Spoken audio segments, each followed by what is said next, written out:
Au nom de nos plus hautes autorités, j'ai l'insigne honneur de donner lecture du décret numéro 2023-0276/PTRM du 5 mai 2023 portant convocation du collège électoral, ouverture et clôture de la campagne électorale à l'occasion du référendum constitutionnel.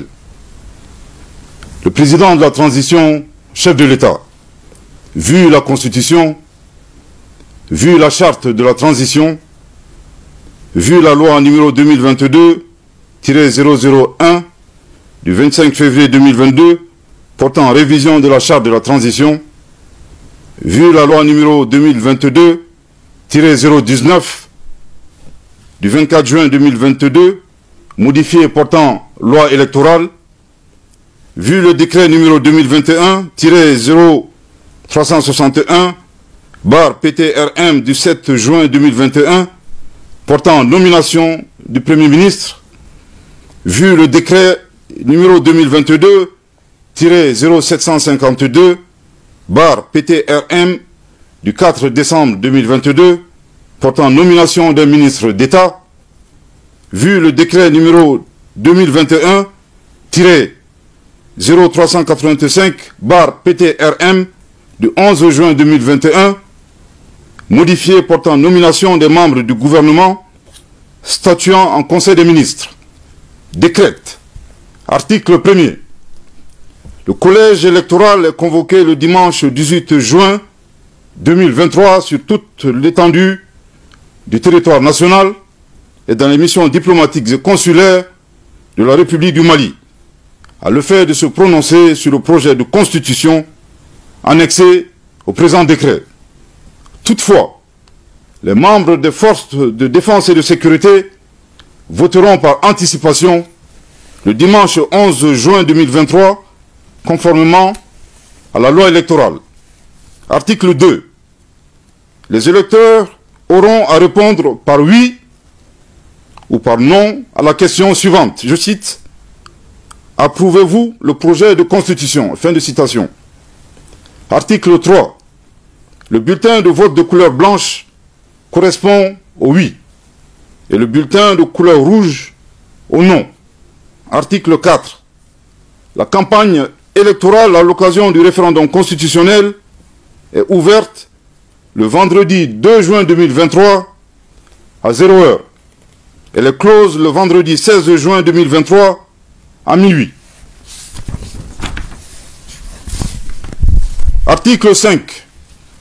Le ministre d'État, ministre de l'Administration territoriale et de la décentralisation, le ministre de la Défense et des anciens combattants, le ministre de la Justice et des Droits de l'Homme, garde des Sceaux, le ministre de la Refondation de l'État, chargé des relations avec les institutions, le ministre de la Sécurité et de la Protection civile, le ministre des Affaires étrangères et de la coopération internationale, le ministre de l'Économie et des Finances, le ministre de la Communication, de l'économie numérique et de la modernisation de l'administration, et le ministre délégué auprès du Premier ministre, chargé des réformes politiques et institutionnelles, sont chargés, chacun en ce qui le concerne, de l'exécution du présent décret, qui sera enregistré et publié au journal officiel. Bamako, le 5 mai 2023, le président de la transition, chef de l'État, son Excellence, le colonel Assimi Goïta. Merci de votre très aimable attention. Merci, Monsieur le ministre. Alors, tout à l'heure, nous avons une première question à vous poser. Qu'est-ce qui justifie cette nouvelle date-là pour le référendum? Merci. Avant tout propos, je voudrais ici rappeler la vision de son Excellence, le colonel Assimi Goïta, président de la transition, chef de l'État. C'est celle de mener évidemment de retourner à l'ordre constitutionnel, mais avant ce retour, de mener des réformes politiques et institutionnelles prioritaires. Et cette vision prend en compte les aspirations profondes de notre peuple, aspirations exprimées lors des assises nationales de la refondation. Il vous souviendra qu'initialement, le référendum était prévu pour le 19 mars 2023, et nous l'avons annoncé, et qu'il y aura un léger report. Donc la nouvelle date du 18 juin 2023 qui vient d'être donnée prend en compte un certain nombre de réformes qui ont été mené des dispositions prioritaires qui ont été prises entre le mois de mars et jusqu'à présent. Évidemment, cette nouvelle date traduit à la fois le respect de la parole donnée. Je crois que c'est très important, surtout dans notre culture. Également, l'engagement du chef de l'État à respecter les recommandations des assises nationales de la refondation. À titre de rappel, l'adoption d'une nouvelle constitution fait partie, justement, de ces recommandations exprimées par notre peuple lors de cet important forum.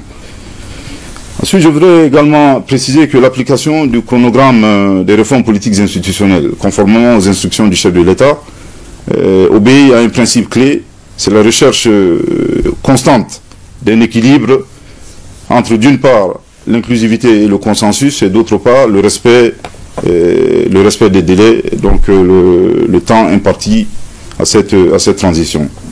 Aujourd'hui, à la fois, le projet de constitution et l'organisation du référendum résultent justement de ce principe-là.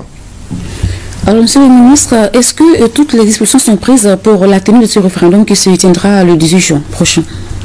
Je voudrais aussi rappeler à l'opinion qu'il existe maintenant dans notre pays un organe unique chargé de la gestion des élections, à savoir l'autorité indépendante de gestion des élections, qui a pour mission justement de prendre en charge tous les aspects, toutes les opérations liées à la fois aux élections et à l'organisation du référendum.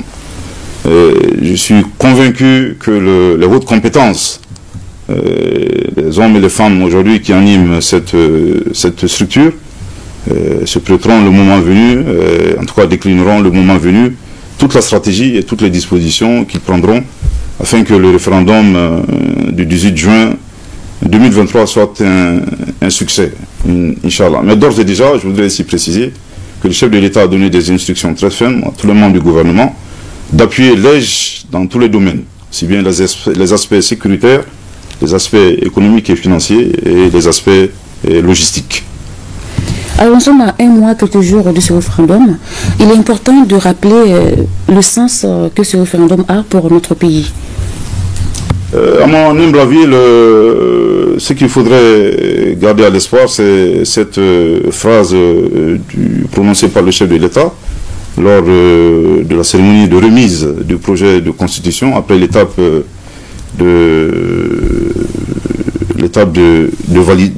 finalisation. Finalisation à laquelle toutes les forces composantes de notre pays ont participé.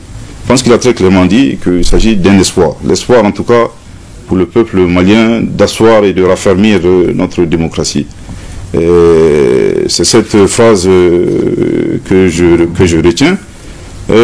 En rappelant également qu'il s'agit qui est déjà avant avant aujourd'hui, il y a eu 3 tentatives avortées de révision d'une constitution.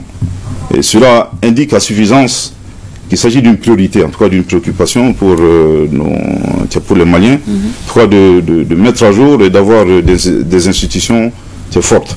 Aujourd'hui, ce projet de constitution est l'espoir de notre pays, pour la simple raison que dans une société, dans un pays, la constitution constitue la norme fondamentale. Aujourd'hui, le socle juridique du Mali-Croix, voulu par les Maliens, commence justement par cette constitution. C'est d'autant plus important pour nous que c'est depuis 2012, le Mali fait face à une crise multidimensionnelle, je dirais, que je qualifierais d'existentielle, dans les moments sombres. Je voudrais juste rappeler quelques épisodes traumatisants.